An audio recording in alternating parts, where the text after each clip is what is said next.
नमस्कार दोस्तों, स्वागत है आपका वनडे एग्जाम सेंटर में। दोस्तों, आज के वीडियो में हम लोग दीनदयाल उपाध्याय गोरखपुर विश्वविद्यालय गोरखपुर के BA first semester political science के पहले पेपर जिसका नाम है इंट्रोडक्शन टू पॉलिटिकल साइंस उसको सॉल्व करेंगे और जानेंगे कि किस प्रश्न का कौन सा उत्तर सही होगा। जिस पेपर को हम लोग सॉल्व करने जा रहे हैं वो सत्र 2023-24 का पेपर है और उसका पेपर कोड है POL 101। चलिए बिना देर किए जानते हैं कि किस प्रश्न का कौन सा उत्तर सही होगा। आपका पहला प्रश्न है, पुलिस का तात्पर्य क्या है? पुलिस का तात्पर्य नगर राज्य है। बी ऑप्शन आपका पहले का सही हो जाएगा। दूसरा प्रश्न है, राजनीति विज्ञान का संबंध है। आपको बताना है कि राजनीति विज्ञान का संबंध किससे है। ए ऑप्शन आपका सही हो जाएगा, राज्य और सरकार से राजनीति विज्ञान का संबंध है। तीसरा प्रश्न है, राजनीति विज्ञान का जनक कौन है? तो राजनीति विज्ञान का जनक अरस्तु है। सी ऑप्शन आपका तीसरे का सही हो जाएगा। चौथा प्रश्न है, किसने राजनीति को मूल्यों का आधिकारिक आवंटन कहा है? राजनीति को मूल्यों का आधिकारिक आवंटन किसने कहा है? तो ईस्टन के द्वारा कहा गया है। चौथे का सी ऑप्शन आपका सही हो जाएगा। पांचवा प्रश्न है, राज्य एक आवश्यक बुराई है, किससे संबंधित है? आपको बताना है कि किस विचारधारा से यह कथन संबंधित है। तो व्यक्तिवाद से संबंधित है। पांचवे का बी ऑप्शन आपका सही हो जाएगा। छठा प्रश्न है, निम्नलिखित में से किसने सामान्य संकल्प का सिद्धांत दिया है? सामान्य संकल्प यानी सामान्य इच्छा का सिद्धांत किसने दिया है? आपको बताना है। डी ऑप्शन सही हो जाएगा। रूसो के द्वारा सामान्य इच्छा का सिद्धांत दिया गया था। सातवां प्रश्न है, राज्य व्यक्ति का बृहद रूप है, यह कथन किसका है? आपको बताना है कि जो कथन है किसका है। प्लेटो के द्वारा कहा गया था। तो ए ऑप्शन सातवें का सही हो जाएगा। आठवां प्रश्न है, वह पुस्तक जिसमें हाब्स ने सामाजिक संविदा सिद्धांत दिया है उसका शीर्षक है। आपको उस पुस्तक का शीर्षक बताना है। तो उस पुस्तक का शीर्षक है लेवियाथन। आठवें का ए ऑप्शन आपका सही हो जाएगा। नौवां प्रश्न है, मार्क्सवादियों के अनुसार राज्य है। तो मार्क्सवादियों ने राज्य को एक मानवीकृत संस्था माना है। सी ऑप्शन आपका नौवें का सही हो जाएगा। 10वां प्रश्न है, निम्नलिखित में से कौन सा प्रत्यक्ष लोकतंत्र का साधन नहीं है? राजनीतिक दल जो हैं प्रत्यक्ष लोकतंत्र के साधन नहीं है। तो 10वें का बी ऑप्शन आपका यहाँ पर सही हो जाएगा। 11 नंबर प्रश्न देखते हैं, निम्नलिखित में से कौन सा राज्य का अनिवार्य तत्व नहीं है? तो न्यायपालिका जो है राज्य की अनिवार्य तत्व नहीं होती है। 11 का सी ऑप्शन आपका सही हो जाएगा। 12 नंबर प्रश्न है, राजधरा पर इस धरा पर ईश्वर का अवतरण है, यह किसने कहा? राज्य इस धरा पर ईश्वर का अवतरण है, किसके द्वारा कहा गया था? हीगल के द्वारा कहा गया था। तो 12 का सी ऑप्शन आपका सही हो जाएगा। 13 नंबर प्रश्न है, निम्नलिखित में से कौन सा व्यवहारवाद से संबंधित नहीं है? आपको बताना है कि इसमें से कौन व्यवहारवाद से संबंधित नहीं है। तो 13 का बी ऑप्शन आपका सही हो जाएगा। परंपरा जो है व्यवहारवाद से संबंधित नहीं है। आगे बढ़ते हैं। 14 नंबर प्रश्न है, किस सिद्धांत ने स्वीकार किया कि राज्य युद्ध से उत्पन्न हुआ है? शक्ति का सिद्धांत। बी ऑप्शन आपका 14 का सही हो जाएगा। 15 नंबर प्रश्न है, दैवी उत्पत्ति सिद्धांत के अनुसार राज्य बनाया था, ईश्वर ने बनाया था। 15 का डी ऑप्शन आपका सही हो जाएगा। 16 नंबर प्रश्न है, राजनीति विज्ञान एक मास्टर साइंस है, किसने कहा? यह कथन किसके द्वारा कहा गया है? आपको बताना है। अरस्तु ने कहा था। तो बी ऑप्शन 16 का सही हो जाएगा। 17 नंबर प्रश्न है, निम्नलिखित में से कौन सा राज्य का आवश्यक तत्व नहीं है? पंथ निरपेक्षता जो है राज्य का आवश्यक तत्व नहीं है। 17 का सी ऑप्शन आपका सही हो जाएगा।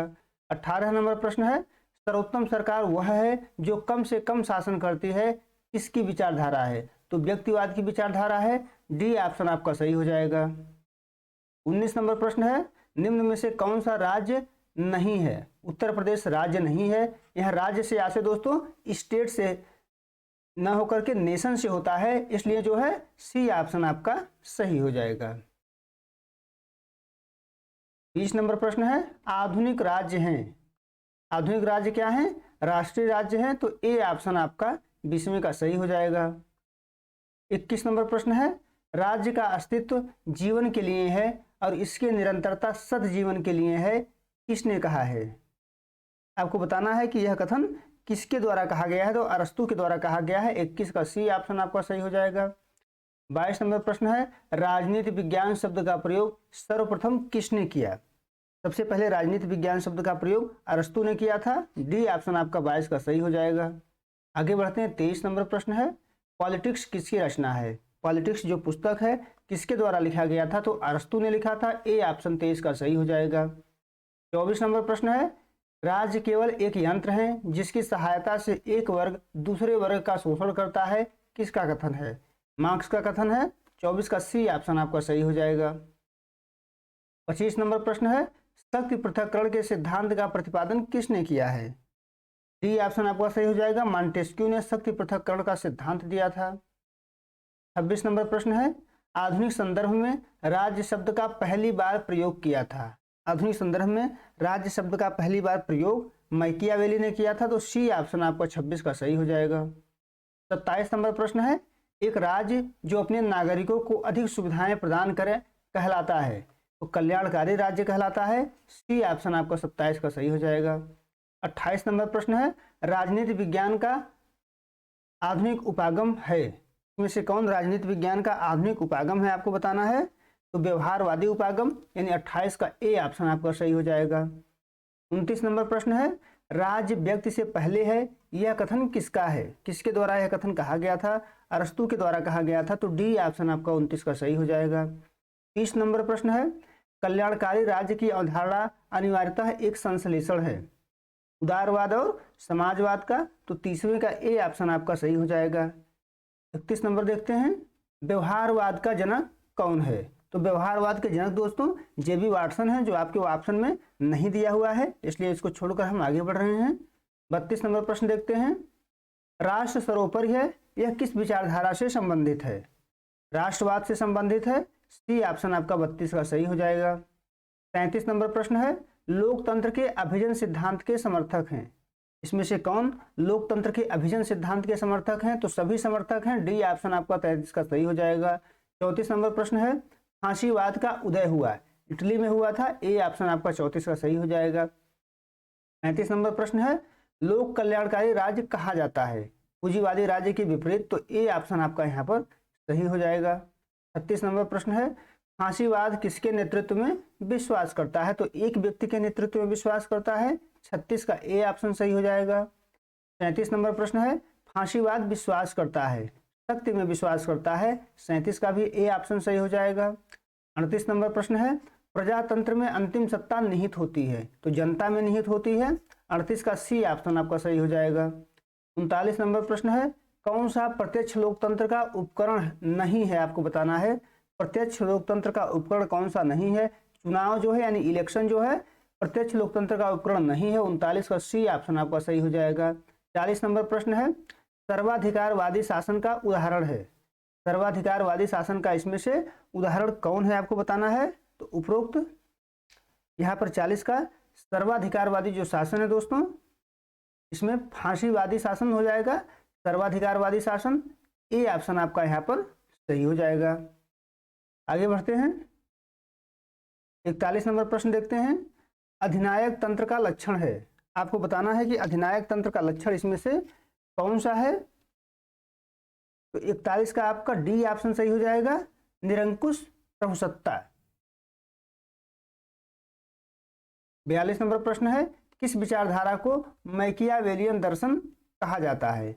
मैकियावेलियन दर्शन किस विचारधारा को कहा जाता है? तो 42 का ए ऑप्शन सही हो जाएगा, सर्वाधिकारवाद को मैकियावेलियन दर्शन कहा जाता है।